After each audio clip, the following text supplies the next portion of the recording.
Hello everyone. आज हम आत्मनिर्भर भारत अभियान के बारे में बात करेंगे।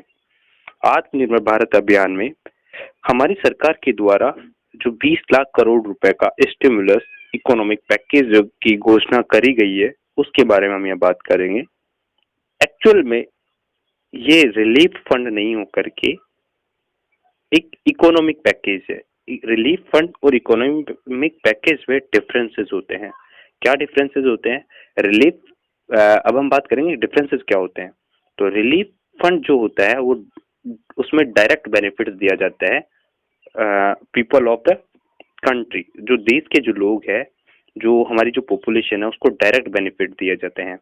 और जो इकोनॉमिक पैकेज होते हैं, इकोनॉमिक मेजर्स होते हैं, उसमें इनडायरेक्ट बेनिफिट्स दिए जाते हैं। इनडायरेक्ट बेनिफिट्स कैसे? जैसे जॉब अपॉर्चुनिटीज को बढ़ाने पे ध्यान दिया जाए, टैक्सेस को कम किया जाए, उनके हाथ में इनडायरेक्ट तरीके से ज्यादा पैसा पहुंचाने की कोशिश की जाए, कंजप्शन को बढ़ाया जाए ताकि डिमांड इंक्रीज हो। डिमांड इंक्रीज होगी तो ज्यादा से ज्यादा जॉब्स क्रिएट हो। तो ये जो मेजर्स लिए जाते हैं, ये इकोनॉमिक साइड पे लिए जाते हैं। और ये इस टाइप का जो जब पैकेज, इस टाइप के किसी भी पैकेज की घोषणा होती है तो वो आर्थिक पैकेज होता है, ना कि एक रिलीफ फंड होता है। रिलीफ फंड में डायरेक्ट कैश ट्रांसफर होता है, या किसी तरीके की कमोडिटी या चीजें या जो सर्विसेज है डायरेक्ट देश की जनता को दी जाती है। तो यह एक तरीके का, इसे हम रिलीफ फंड नहीं मान करके इकोनॉमिक पैकेज मानेंगे। तो हम बात करते हैं, देश की अर्थव्यवस्था को पटरी पर लाने के लिए प्रधानमंत्री नरेंद्र मोदी ने 20 लाख करोड़ रुपए के राहत पैकेज आत्मनिर्भर भारत अभियान की घोषणा की।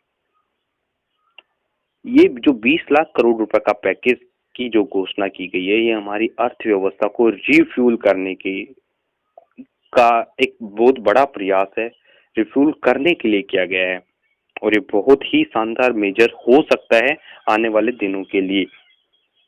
तो आत्मनिर्भर भारत पैकेज, कोरोना संकट से संभावनाओं की ओर बढ़ता भारत, इसके में हम बात करेंगे कि पहले हम एक बार बात कर लेते हैं, मोटा मोटा देख लेते हैं कि किस सेक्टर को कितना पैसा अवेलेबल करवाया गया है, या किस सेक्टर के लिए गवर्नमेंट कितना पैकेज प्लान कर रही है।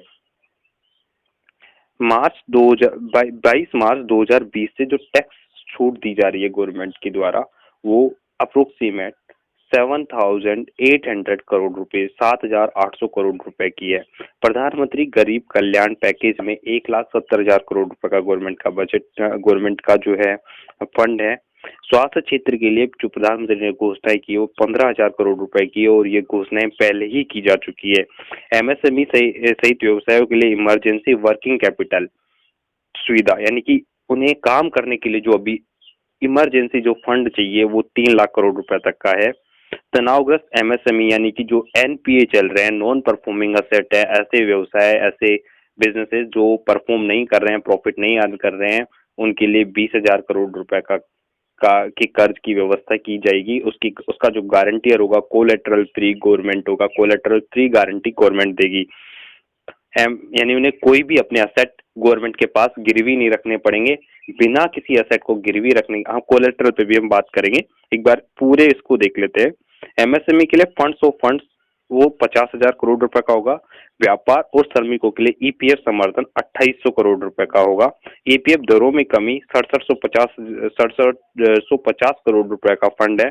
एनबीएफसी यानी non banking financial companies, HFC housing financial companies, MFI mutual funds investments के लिए विशेष लिक्विडिटी योजना 30,000 करोड़ रुपए की होगी। और एनबीएफसी वगैरह इनके लिए क्रेडिट गारंटी, यानी उनकी जो अभी देनदारियां जो है बैंकों की तरफ है, उसके लिए भी 45,000 करोड़ रुपए की व्यवस्था की गई है।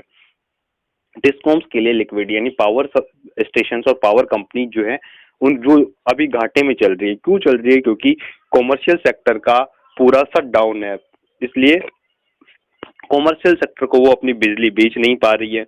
बिजली बेच नहीं पा रही है तो वो उन्हें घाटे में जाना पड़ रहा है, क्योंकि डोमेस्टिक में तो यूज बढ़ गया है, लेकिन और डोमेस्टिक में जो हमें बिजली मिलती है, जो हमारी जो रेट्स होती है घर के लिए, वो काफी कम होती है कंपेयर टू कॉमर्शियल। कॉमर्शियल में जो रेट्स होते हैं वो ज्यादा होते हैं इंस्टीड ऑफ हाँ, जो हमारे डोमेस्टिक कंजप्शन के लिए जो रेट्स होते हैं।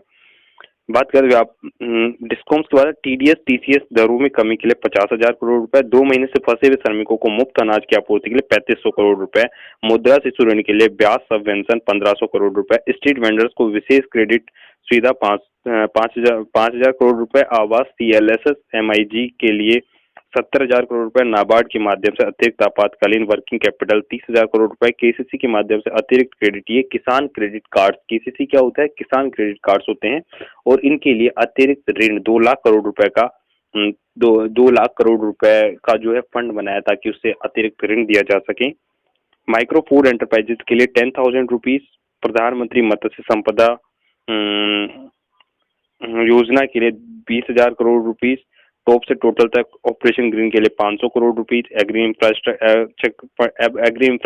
फंड, ये एक बहुत ही अच्छा इनिशिएटिव है एग्री इंफ्रास्ट्रक्चर फंड। इससे हमारे देश में एग्रीकल्चर इंफ्रास्ट्रक्चर को क्रिएट करने में, उसके एग्रीकल्चर सेक्टर में स्टार्टअप्स को डेवलप करने में बहुत मदद मिलेगी। ये 1 लाख करोड़ रुपीज का है। Animal husbandry infrastructure development fund 15,000 crore रुपए, अर्बल खेती को बढ़ावा देने के लिए 4,000 करोड़ रुपए, मधुमक्खी पालन की पहल के लिए 500 करोड़ रुपए, वायबिलिटी गैप फंडिंग के लिए 8100 करोड़ रुपए, अतिरिक्त एक्स्ट्रा जो है MGNREGS आवंटन जो किए गए वो 40,000 करोड़ रुपए के किए गए। तो टोटल मिला करके ये जो होता है 20,97,553 करोड़ रुपए के होते हैं। अब हम बात कर लेते हैं इसको पार्ट्स में डिवाइड करके, जो अर्लियर मेजर्स यानी पार्ट 1 जिसकी अगर हम बात करते हैं या जो पहले से ही लिए जा चुके हैं, यानी पार्ट 0 जिसको हम बोल सकते हैं, revenue loss due to tax consensus, यानी जो टैक्स में जो छूट दी गई है या रियायतें दी गई है उनके लिए जो फंड है वो 7800 करोड़ रुपए, यानी ये जो है पैकेज ये डायरेक्टली गवर्नमेंट के ऊपर जाएगा, ये गवर्नमेंट पे इसका दबाव आएगा। प्रधानमंत्री गरीब कल्याण पैकेज ये 1,70,000 करोड़ रुपए का, PM announces for health sector ये 15,000 करोड़ रुपए की प्रधानमंत्री पहले ही, यानी ये पैकेज से पहले ही ये 15,000 करोड़ रुपए की घोषणाएं कर चुके हैं। तो अर्लियर मेजर्स में गवर्नमेंट 1,92,800 करोड़ रुपए पहले ही खर्च कर चुकी है। अब जो है पार्ट वन में emergency working capital for MSMEs, medium small micro small and medium enterprises के लिए 3 लाख करोड़ रुपए का, एमएसएमई की फुल फॉर्म थी micro small and medium enterprises.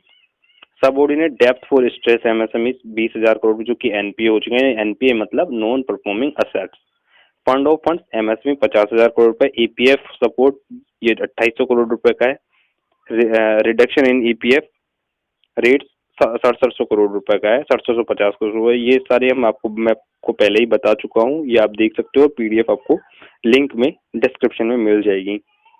तो हम ये अलग अलग पार्ट्स में है, जिसमें मैं आपको पार्ट्स का एक एक बार बता देता हूँ कि जो अर्लियर मेजर्स है वो 1,92,800 करोड़ रुपए पहले ही गवर्नमेंट इनिशिएटिव ले चुकी है। पार्ट 1 में 5,94,550 करोड़ रुपए की घोषणाएं की गई है, जिसमें जो कि सिर्फ और सिर्फ पार्ट 1 को अगर देखा जाए तो एमएसएमईज के लिए, एनबीएफसीज क्या करती है कि हायर इंटरेस्ट रेट पर जो एमएसएमईज होती है या बिजनेसेस होते हैं उनको लोन देती है।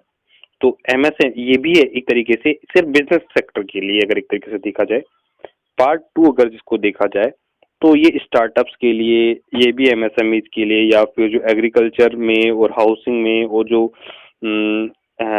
किसानों से रिलेटेड जो चीजें हैं उनमें उनसे जुड़ा हुआ पार्ट है।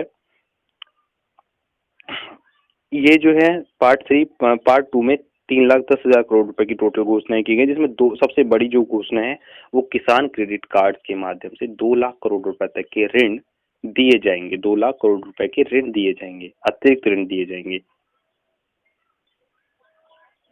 पर बात करते हैं promotion of herbal cultivation and beekeeping initiative, animal husbandry, इसमें जो सबसे बड़ा दिया गया agriculture infrastructure fund 1 lakh crore rupees का है, जो कि बहुत ही अच्छा इनिशिएटिव है। तो पार्ट 1 में 5,94,550 करोड़ की, पार्ट 2 में 3,10,000 करोड़ रुपए की, पार्ट 3 में 1,50,000 करोड़ रुपए की, पार्ट 4 एंड 5 में 48,100 करोड़ रुपए की। तो टोटल जो होता है 11,02,650 करोड़ रुपए का था। अर्लियर मेजर्स 1,92,800 करोड़ रुपए के, और आरबीआई मेजर्स एक्चुअल जो है 8,01,603 करोड़ रुपए के होते हैं। टोटल था 20,97,553 53 crore. Thank you all of you. मैं आपको ये सारी चीजें ये आप ये जो PDF है ये डिस्क्रिप्शन में मिल जाएगा।